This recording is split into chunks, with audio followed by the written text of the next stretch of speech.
ఇదేంది? ఇది dish washer అవ్వ. ఇది ఓపెన్ చేయాలవ్వ. ఇది ఓపెన్ చేసినాక ఇది ఇట్లా అనాలా.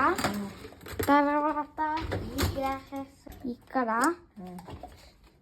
స్పూన్లు ఇక్కడ, ఈ ప్లేట్లు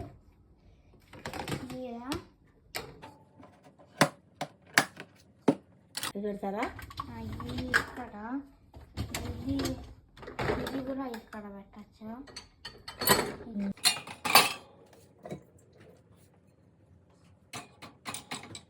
అన్నీ పెట్టేసేది అయిపోయినాక ఇది ఓపెన్ చేసి డిష్ వాషర్ క్యాప్సూల్ పెట్టాలా ఇక్కడ. అక్కడ ఆన్ చేయాలంటే ఇది చేసి మనకి ఎంత కావాలంటే అంత టైం సెట్ చేసుకోవచ్చు. తర్వాత 38 minutes పెట్టినాను అంటే 38 నిమిషాలు పెట్టిన తర్వాత మూసేసి అన్ని అదే కడతాయి. సబ్బు బిళ్ళ పెట్టి ఒత్తితే అదే క్లీన్ చేస్తుంది. నీళ్ళు బాగుంది కడుక్కోకుండా.